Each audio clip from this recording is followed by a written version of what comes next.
Hello tout le monde! Bonjour à tous! Bienvenue dans cette nouvelle vidéo. Bienvenue! Alors donc comme vous l'aurez vu dans le titre, nous allons vous expliquer un petit peu quelles ont été nos démarches à nous avant de partir pour ce tour du monde, pour ce long voyage en tout cas. On va aborder ici 10 points avec vous. Je te laisse peut-être... Oui, alors tout idée. d'abord le premier point donc, qui est se décider. Ensuite, on va choisir l'itinéraire, on va vous expliquer comment on a choisi notre itinéraire. Ensuite, l'achat du véhicule si besoin. Le quatrième point, ce sera établir son budget. Un point important aussi, le cinquième qui sera le point médical, expliqué par Jen. Par l'infirmière ici présente. Les moyens de paiement, donc ce que nous on a utilisé ce qu'on utilise comme moyen de paiement depuis le début du voyage. Les cartes bancaires, pas?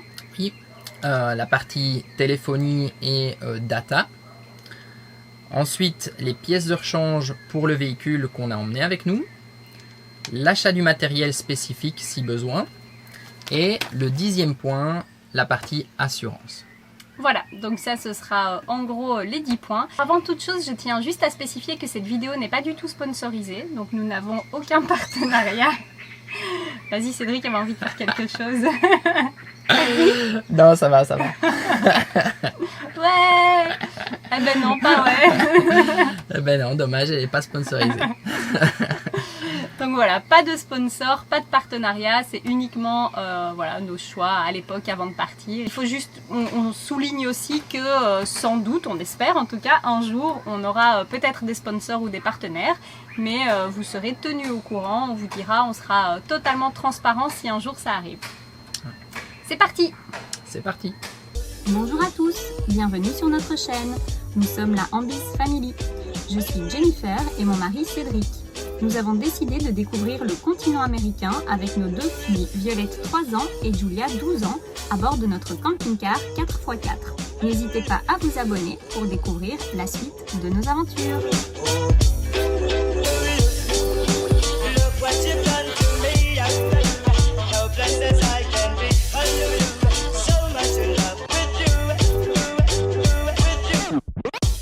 Alors peut-être la première chose, juste pour expliquer, nous on a mis combien de temps pour préparer ce voyage? Alors on s'est décidé 2 ans avant le départ. Et puis donc on a commencé quelques petits préparatifs donc la première année, et ensuite c'est vraiment la deuxième année où tout s'est enclenché. Première chose, il faut se décider. C'est la partie la plus difficile parce que on remet toujours à plus tard, on se dit toujours que c'est pas le moment, voilà, qu'on n'a pas suffisamment de budget, ou bien que les enfants sont trop petits ou trop grands, ou voilà, on trouve toujours quelque chose pour reporter, et puis au final c'est vraiment le plus difficile en fait, c'est de prendre la décision. Une fois qu'on a pris la décision, tout s'enchaîne. C'est vrai. C'est vrai qu'une fois que ça c'est fait, je pense que ça libère quand même une partie entre guillemets, de l'esprit pour pouvoir entrer dans la deuxième phase qui est vraiment la phase de préparatif. Quand on sait que voilà, c'est ok, on va pouvoir partir et maintenant on lance les préparatifs, quoi. Ouais, tout à fait. Le second point qui est important, c'est l'itinéraire. Donc ça, il y a autant d'itinéraires que de voyageurs. C'est vrai que ça dépend vraiment du mode de transport que vous allez choisir. Typiquement backpacking ou éventuellement le camping-car comme pour nous. C'est vrai qu'en fonction des différents modes de transport, vous allez peut-être devoir vous limiter à certains continents, où vous allez pouvoir facilement prendre des avions et donc vous allez pouvoir peut-être faire un tour du monde sur une année. Donc ça, ce sera vraiment lié à votre mode de transport. Une fois que le mode de transport aussi donc est défini pour l'itinéraire, nous on a travaillé avec le planificateur à contresens. On vous met tous les liens de toute façon dans la description. Oui. Alors mon planificateur à contresens, c'est un logiciel qui est hébergé sur internet. On paye un abonnement pour ça, et en fait il permet de pouvoir vraiment faire votre itinéraire au jour le jour ou de manière plus vague pour savoir où vous allez passer, mais également il vous donne une information sur le climat, parce que bien sûr c'est important il faut prendre en compte le climat des endroits où vous allez aller. Par exemple, on va pas choisir de voyager en Alaska en plein hiver. Oui. Ça paraît tout à fait, c'est une question peut-être qu'on va, en tout cas. on va pas se poser avant, mais en tout cas, il faut vraiment y réfléchir. Et typiquement, le planificateur à contresens vous donne une information, ça reste très théorique, mais vous donne une information sur le type de météo que vous allez pouvoir retrouver au moment où vous avez décidé d'être à cet endroit-là. Troisième point, l'achat du véhicule. Donc si vous décidez comme nous à partir en voyage avec soit un camping-car, un van, un camion, un 4x4 tente de toit, peu importe, il faut acheter ce véhicule. Donc on ne va pas revenir sur les types de véhicules, il y a plein de vidéos qui sont très bien faites à ce sujet, notamment la série de 3 vidéos de nos amis les Race on the Road. Je vous mets les liens en description. Donc il y a un comparatif de véhicules pour voyager sur le continent américain, c'est super bien fait. On y a participé avec d'autres familles, donc je vous invite à aller voir ces vidéos. Une fois que vous avez acheté le véhicule, il y a toutes les démarches concernant le transport du véhicule. Donc par exemple, nous avions décidé de voyager sur le continent américain. Donc le véhicule est parti du port d'Anvers jusqu'au port d'Halifax au Canada. Nous avons payé en tout 4 800 €, donc c'est en fonction de la taille de votre véhicule et aussi si vous décidez ou pas de prendre l'assurance. Donc nous on avait décidé de prendre l'assurance. D'autant plus que juste 2 mois avant notre départ, il y a justement un paquebot, c'était Grimaldi, hein, ouais, c'était Grimaldi, qui avait coulé, enfin il avait pris feu, puis il avait coulé avec tous les véhicules. Il y a d'ailleurs des familles voyageuses qui ont perdu leur véhicule dans cet accident. Ça nous a encore plus conforté dans l'idée de prendre une assurance. Donc l'assurance s'élève à presque 1% de la valeur du véhicule, donc 0,9% de la valeur du véhicule. Et donc nous avons choisi la compagnie Seabridge, on en est content, en fait il n'y a rien eu de particulier. Donc, Non, après c'est vrai qu'ils ont été très professionnels, c'est une compagnie qui est spécialisée, c'est un intermédiaire en fait qui travaille avec Grimaldi, qui est spécialisé justement dans le shipping des véhicules. Ils organisent aussi des tours, que ce soit en Amérique du Nord, en Amérique du Sud, principalement en Amérique du Nord je pense. Et donc oui, ils ont été très professionnels et ça s'est bien passé. Oui, on vous met bien sûr aussi le lien dans la description. Alors ensuite, il faut définir le budget. Mais le budget, ça peut être très vague, enfin très vaste. Ça dépend vraiment du budget de chacun, de chaque voyageur. Nous, par rapport à ça, on avait fait une vidéo FAQ dans laquelle on définissait, on détaillait, c'est ça, merci, tous les points de notre budget et le budget global pour notre voyage. Voilà, donc là ça c'était notre budget personnel, mais comme Cédric disait, il y a autant de budget que de voyageurs, c'est comme pour les véhicules. Ouais. Donc voilà, mais on vous invite à aller voir donc la vidéo FAQ. Oui. Je vous mets le lien juste ici et je vous remets le lien également dans la description, c'est peut-être plus facile, comme ça vous n'êtes pas obligé de nous quitter tout de suite. 5e point, également très important, la partie médicale. Donc je pense que vous savez tous maintenant que je suis infirmière, donc j'ai pris un certain nombre de médicaments. On n'a rien utilisé depuis le début, en tout cas très très peu, tant mieux, je touche du bois. Je pense qu'on a l'équivalent d'une pharmacie d'hôpital dans notre camping. Il exagère évidemment. Là je vais juste vous parler donc des médicaments à emporter un peu spécifiques. Je ne vais pas vous faire la liste de toute ma pharmacie, donc en sachant qu'on a tous les médicaments usuels en voyage. Voilà, donc ça je pense que vous pouvez trouver des listes très facilement sur internet. Par contre, il y a quelques petites subtilités, des petites choses que nous on a emmenées et puis qu'on n'avait pas forcément trouvé sur les listes des médicaments à emporter en voyage. Donc première chose, c'est des injections d'adrénaline. En fait, Cédric, avant de partir, avait fait une petite formation sur les premiers secours spécifiques pour les enfants. Donc moi, forcément, j'ai déjà ces formations-là, mais Cédric, pas du tout. Donc on voulait qu'il soit formé aussi avant le départ. Et c'est l'infirmière, en fait, qui lui a donné les cours, qui lui a suggéré, conseillé d'apporter, d'emmener pendant ce voyage donc des injections d'adrénaline, ce qui nous permet en fait de traiter un choc anaphylactique, donc une réaction allergique importante.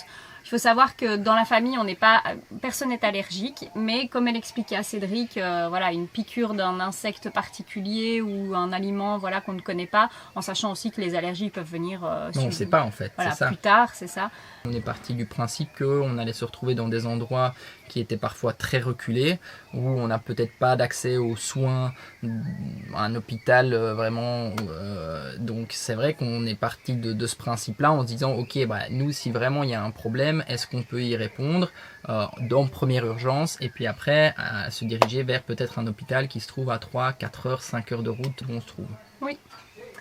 Donc sur la même lignée, j'ai emporté aussi des antibiotiques pour les filles et pour nous. Nous avons également des tests, en fait ce sont des petits tests sanguins, un peu comme les tests de glycémie quand on vérifie donc le taux de sucre dans le sang. Ce sont, voilà, c'est le même principe et c'est pour tester en fait le paludisme, donc la malaria. Donc ça c'est super bien parce que donc nous on a choisi de ne pas prendre les médicaments en préventif, mais on les a avec nous parce que on savait qu'on allait être dans des zones à risque, mais pendant longtemps. Donc on voulait pas prendre les médicaments tout le temps en fait. Et puis ces médicaments-là, de ce qu'on a pu entendre, c'est vrai qu'ils ont quand même des effets secondaires qui peuvent être contraignants entre guillemets. Donc... Puis de base aussi on prend pas voilà, on prend très peu de médicaments, donc si on peut éviter, on évite. Donc là encore une fois je touche du bois, personne n'a attrapé la malaria depuis le début du voyage, mais on a le traitement avec nous, donc c'est une maladie qui se soigne très très bien. Donc, mais au cas où, si on a un doute, avant de prendre le médicament pour rien, on peut se tester, comme ça on sait si c'est ça ou pas, et au moins on est sûr de prendre le médicament de manière judicieuse, quoi. Il y a juste aussi une petite chose que je voulais ajouter. Si vous avez des traitements particuliers avant de partir, essayez de prendre la quantité de médicaments qu'il vous faut pour le voyage en entier. Typiquement, on avait rencontré un couple, la femme avait des problèmes d'hypertension et au final, elle est tombée à court de son médicament. Je pense que c'était au Costa Rica. Ouais, au Costa Rica. Et en fait, elle ne trouvait plus le même médicament, elle ne trouvait pas du tout la même molécule. Et les médecins sur place étaient un peu réticents à l'idée de lui prescrire un nouveau médicament alors qu'ils ne la connaissaient pas. Et c'est un médicament important, donc c'était vraiment un anti-hypertenseur, donc ça c'était quand même vraiment important. Et donc pour clore la partie médicale, il y a aussi tout ce qui est vaccin. Alors pareil, on ne veut entrer dans aucune polémique. Nous, on a choisi de se faire vacciner. Je sais qu'il y en a d'autres qui sont contre et puis je respecte tout à fait ça. Il faut juste savoir, pour entrer au Nicaragua, si vous avez passé plus de 48 heures au Panama, il vous faut obligatoirement le vaccin contre la fièvre jaune.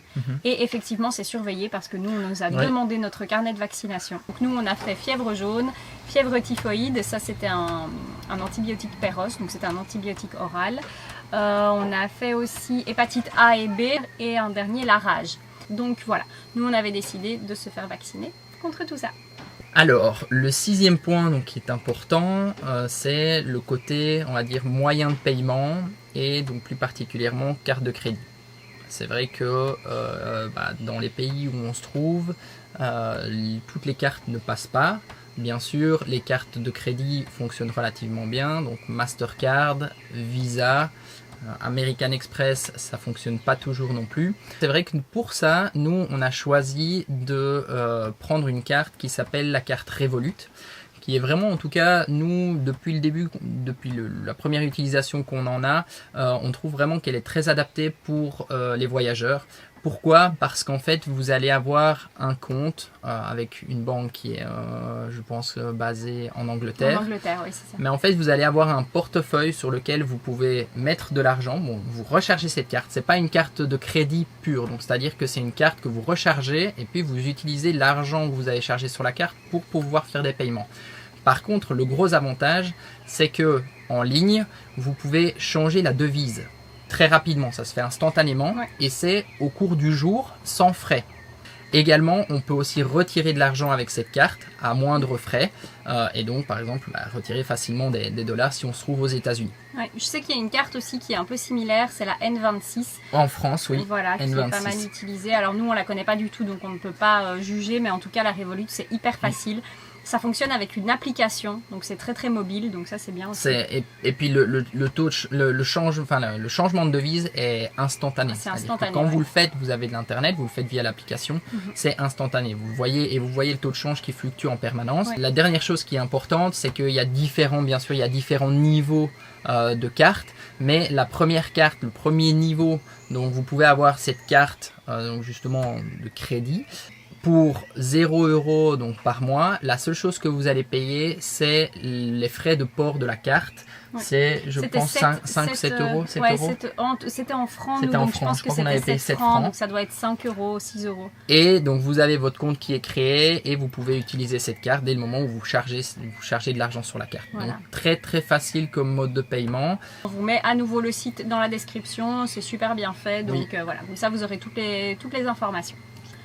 Alors donc 7e point, on n'y pense pas non plus forcément avant de partir, mais pour nous c'était important étant donné qu'on savait qu'on voulait partager sur les réseaux sociaux. C'est le réseau téléphonique, la téléphonie en règle générale. Donc nous avons choisi de faire un abonnement en France. Donc même si on n'est pas français, on n'a eu aucun souci à faire un abonnement en France. Donc chez Free, on a payé 19,90 € et ça nous permet d'avoir 25 gigas d'internet dans de nombreux pays. Alors j'avais noté un petit peu parce que je ne les connais pas par cœur, donc notamment toute l'Europe. USA, Canada, Mexique, Brésil, Argentine, ça c'est pour le continent américain, mais vous avez aussi de nombreux autres pays partout dans le monde, donc la même chose, je vous mets le lien en barre d'infos et puis je vous invite à aller voir, c'est super bien fait. Oui. Et donc c'est pas cher du tout et voilà, 25 gigas c'est quand même déjà pas mal. Donc, c'est vrai que je pense que par rapport à ça c'est une bonne base. Oui. Et nous en fait en complément de ça, ce qu'on fait, c'est que maintenant, dans les différents pays où on se trouve et on sait qu'on va rester quand même un petit peu, on prend parfois une carte locale. Oui, quasiment à chaque fois. Quasiment à chaque fois, une carte locale. D'autant plus que depuis qu'on a quitté le Mexique, la carte Free ne fonctionne plus. Le 8e point qui est important, c'est la partie pièces de rechange. Donc, c'est vrai que nous, on est parti avec un véhicule qui est relativement neuf. Mais pour autant, on a quand même décidé de prendre une certaine garantie et d'avoir quand même quelques pièces avec nous. J'ai pris 2 filtres à huile, j'ai pris un filtre à mazout, j'ai pris un jeu de plaquettes de frein, une courroie d'accessoires et des essuie-glaces. Parce qu'on n'y pense pas toujours, mais en fait les essuie-glaces, on ne trouve pas forcément les bons essuie-glaces dans tous les pays. Et donc voilà, avec ça, ça me permet quand même de pouvoir faire la maintenance du véhicule si nécessaire, éventuellement de changer de plaquette aussi si nécessaire.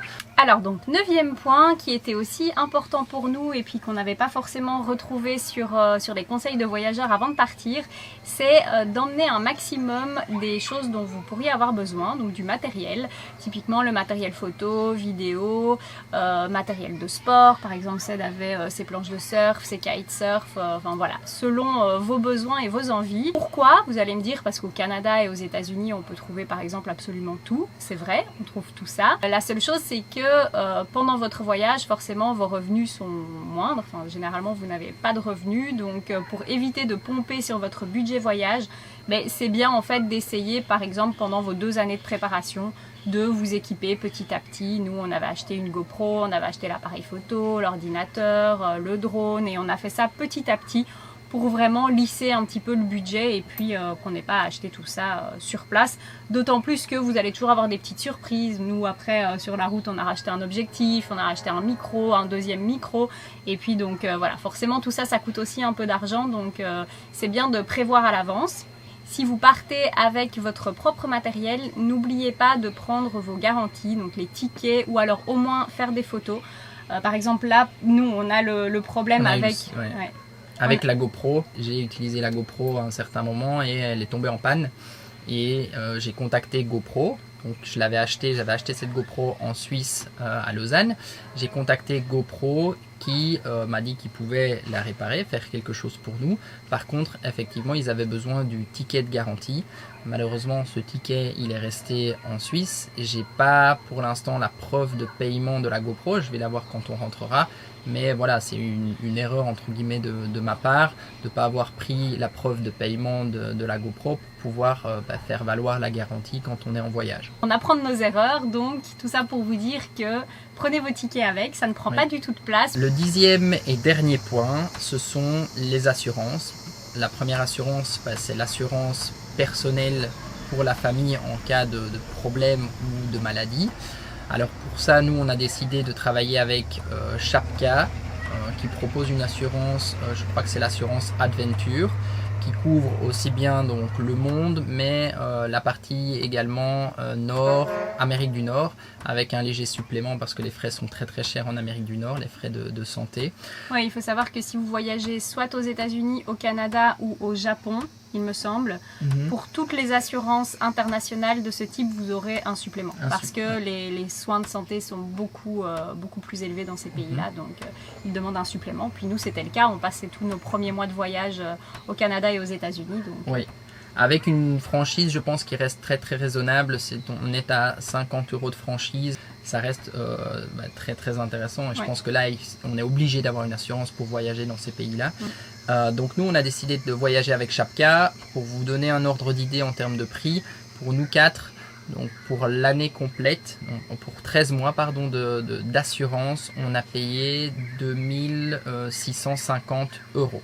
La deuxième assurance qui est importante, c'est l'assurance pour le véhicule.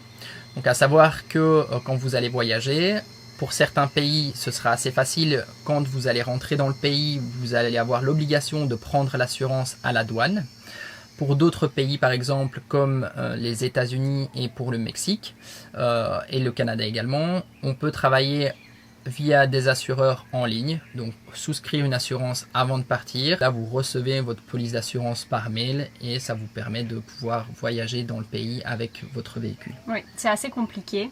Visiblement, c'est de plus en plus compliqué, donc surtout pour le Canada et les États-Unis. Donc nous, on a travaillé avec Progressive, mais on a reçu des retours d'autres voyageurs qui nous expliquaient qu'apparemment depuis septembre 2019, c'était à nouveau compliqué d'être assuré par Progressive au Canada et aux États-Unis. Donc voilà, on ne peut pas trop vous donner notre retour d'expérience parce que nous, on a été assuré par Progressive et ça s'est bien passé. Ce sont quand même des cas très particuliers, le fait de voyager avec son véhicule européen à l'étranger, hors Europe. Et donc ce qui se passe, c'est que les sociétés d'assurance changent aussi assez vite. Donc voilà, ils peuvent vous assurer et puis finalement un an après, peut-être qu'elles ont décidé de ne plus assurer ce type de véhicule. Ouais. Mais donc si vous voyagez sur le continent nord-américain, c'est vraiment une chose, il faut y penser avant de partir, quoi, c'est important. Oui.